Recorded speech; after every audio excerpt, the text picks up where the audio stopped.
وَأَنَّ الْمَسَاجِدَ لِلَّهِ فَلَا تَدْعُوا مَعَ اللَّهِ أَحَدًا۔ اب دیکھیے ہمارے یہ فرشتے یہاں بیٹھے ہیں نا، ہم کہہ سکتے ہیں ذرا بھائی میرا یہ کام کر دینا؟ نہیں کہہ سکتے۔ جبرائیل کو پکار سکتے ہیں، اے جبرائیل ذرا میرا یہ کام کر دینا؟ نہیں، وہ عالم غیب کی شے ہے۔ کسی ولی اللہ کی روح کو پکار کر کہنا کہ میری یہ مشکل دور کر دے، نہیں۔ اللہ سے کہیں، اللہ کو پکارے، اللہ جس کے ذریعے سے چاہے آپ کی ضرورت پوری کر دے۔ اس ضمن میں میں کہوں گا کہ شاہ ولی اللہ دہلوی نے ایک بات کہی ہے، اگرچہ مجھے اس کی کوئی دلیل اپنے طور پر انڈیپینڈنٹلی کتاب و سنت میں نہیں ملی ہے، لیکن شاہ صاحب کا ایک مقام مرتبہ ہے جو میری نگاہ میں بہت بلند ہے۔ میرے نزدیک دو عظیم شخصیتیں عالم اسلام کی، امام ابن تیمیہ اور امام غزالی کو جمع کریں تو شاہ ولی اللہ بنتے ہیں، اتنی عظیم شخصیت۔ انہوں نے یہ لکھا ہے کہ جو اللہ کے برگزیدہ بندے ہوتے ہیں، اولیاء اللہ، اللہ تعالیٰ ان کی ارواح کو ان کے فوت ہونے کے بعد ملائکہ کے طبقہ اسفل میں شامل کر دیتے ہیں، اور وہ بھی جس طرح وہ ملائکہ اللہ کے احکام کی زمین میں تنفیذ کر رہے ہیں وہ بھی اسی کام میں لگ جاتے ہیں۔ میں نے عرض کیا کہ میرے پاس انڈیپینڈنٹلی کوئی دلیل نہیں ہے اس کے حق میں، لیکن شاہ صاحب کا فرمانا خود میرے لیے ایک درجے میں دلیل ہے۔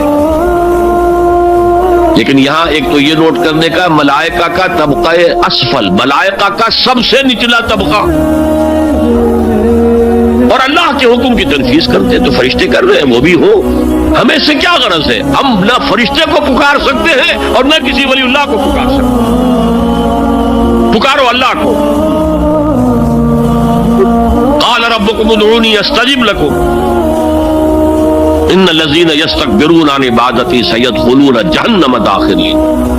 تمہارا رب کہتا ہے مجھے پکارو، مجھ سے مانگو، میں تمہیں دوں گا، تمہاری دعا سنوں گا، قبول کروں گا، اور جو بربنائے تکبر مجھ سے نہیں مانگتے وہ جہنم میں داخل ہوں گے، ذلیل و خوار ہو۔ حضور نے ایک بات، مجھے متن یاد نہیں ہے، بہت پیاری فرمائی، دیکھو انسانوں سے تم مانگتے ہو کچھ تو ایک دفعہ تو اس کے ماتھے پر، تیوری پر بل پڑ ہی جاتا ہے، یہ کیوں میرے سامنے ہاتھ سوال کیا، کیوں مجھے سے مانگا ہے، چلیے بعد میں کچھ وہ دے ہی دے، کہ ناگوار گزرتا ہے۔ ارے اس سے مانگو جو کہتا ہے کہ مجھ سے مانگو اور میں دوں گا، وہ نہ مانگنے پہ ناراض ہے، اس سے نہیں مانگتے۔ رات کے آخری ساعتوں میں، یا جسے آپ کہتے ہیں small hours of the morning, حدیث میں آتا اللہ نزول اجلال فرماتے، جس کو ہم نہیں جانتے کیسے نزول ہوتا ہے، ذات باری تعالیٰ اور اس کے متعلقات کے بارے میں جو بات آ گئی قرآن میں حدیث میں وہ ہم مانتے ہیں، کیسا یہ ہم نہیں جانتے، اس کا ہاتھ ہے کیسا ہے ہم نہیں جانتے، اس کا چہرہ ہے کیسا ہے ہم نہیں جانتے، اس کی ساق ہے، اس کی پنڈلی ہے کیسی ہے ہم نہیں جانتے، وہ سنتا ہے کیسے سنتا ہے ہم نہیں جانتے، کیا اس کے کان ہیں، کیا اسے بھی ساؤنڈ ویوز کی ضرورت ہے سننے کے لیے، وہ دیکھتا ہے کیسے دیکھتا ہے ہم نہیں جانتے، وہ اترتا ہے کیسے اترتا ہے ہم نہیں جانتے، جو قرآن میں آ گیا حدیث میں آ گیا مان لیجئے بس،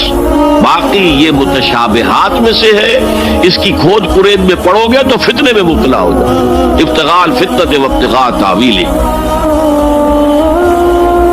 لہذا حدیث میں آتا ہے کہ رات کی آخری ساعتوں میں اللہ سمائے دنیا تک نزول فرماتے اور پھر ندا لگتی ہے هل من سائل فأعطیہ، ہے کوئی سوال کرنے والا مانگنے والا کہ میں اسے دوں، هل من مستغفر فأغفر له، ہے کوئی گناہوں کی معافی چاہنے والا کہ میں اسے معاف کر دوں۔ ہم انٹا غفیل سو رہے، ہم تو مائل بکرم ہے، کوئی سائل ہی نہیں، راہ دکھلائیں کسے، رہنم منزل ہی نہیں، راہ کسے دکھا، اللہ کے راستے پر چلنے کا فیصلہ کرو، اللہ کی راہ میں جہاد کا فیصلہ کرو، پھر اللہ راستہ کھولے گا۔ والذین جاہدوا فینا لنہدینہم سبلنا، وہ لوگ کہ جو ہمارے راستے میں جہاد کریں، محنت کریں، مشقتیں کریں، ہم لازماً ان پر اپنے راستے کھولتے چلے جائیں۔ وہ دعا شرک فی الدعا، مانگو صرف اللہ سے، وہ چاہے کسی فرشتے کے ذریعے، چاہے کسی فوت شدہ ولی اللہ کی روح کے ذریعے سے، چاہے کسی کو بھی نہیں، براہ راست اپنے حکم سے، اس کی تو قدرت ہے، جو چاہے کرے، کن فیکون، وہ جیسے بھی ہو وہ آپ کی ضرورت پوری کرے گا۔ وہی ہے جو کہ مشکلات کو حل کرنے والا ہے، وہی ہے کہ رزق دینے والا ہے، وہی ہے جو مرض سے شفا دینے والا ہے۔ پکارو اسی کو، مانگو اسی سے۔ اب آئیے، کچھ مراسم عبودیت ہوتے ہیں، مراسم رسم کہتے ہیں کسی چیز کی ظاہری شکل، رہ گئی رسم ازاں روح بلالی نہ رہی، فلسفہ رہ گیا تلقین غزالی نہ رہی۔ یہ قرآن کا بھی ہم اسے رسم الخط کہتے ہیں، رسم الخط، اور یہ حضرت عثمان کے زمانے میں فائدہ ہوا ہے کہ یہ اس طریقے سے لکھا جائے۔ تو عبدیت کے اظہار کے لیے کچھ رسومات ہیں، جس میں سے ایک پر گفتگو ہو چکی، قنوت، والقانتین والقانتات، یہ جو ہے اللہ کے حضور میں چاہے ہاتھ باندھے چاہے ہاتھ کھلے، لیکن ذرا جھک کر گردن میں خم کر کے کھڑے ہونا، یہ نماز کے اندر جو قنوت ہے، یہ قنوت ہے، یہ بھی اپنی عاجزی کا اظہار ہے، عجز اور تذلل۔ وہ جو ابن قیم کی میں نے ڈیفینیشن آپ کو بتائی، العبادت تجمع اصلین، غایت الحب وغایت الذل والخضوع، ہر درجے میں اللہ کے سامنے پچ جانا، جھک جانا، گر جانا، رکوع، سجدہ اللہ کے سوا کسی کے لیے نہیں۔ اور اس معاملے میں دین محمدی جو اپنی تکمیل کو پہنچ گیا، الیوم اکملت لکم دینکم واتممت علیکم نعمتی ورضیت لکم الاسلام دینا، حضور کی بعثت سے قبل سجدہ تعظیمی جائز تھا، کسی شخص کی تعظیم کے لیے، اس کی عزت کے لیے اس کے سامنے سجدہ کرنا جائز تھا۔ حضرت یوسف کے سامنے ان کے والدین اور 11 بھائی سجدے میں گر گئے۔ بچپن میں خواب دیکھا تھا اور 40-50 سال بعد اس کی تعبیر بالفعل ایک اس واقعے کے طور پر سامنے آ گئی۔ سجدہ کرنا، جھکنا، سجدہ کرنا، یہ جائز تھا سجدہ تعظیم۔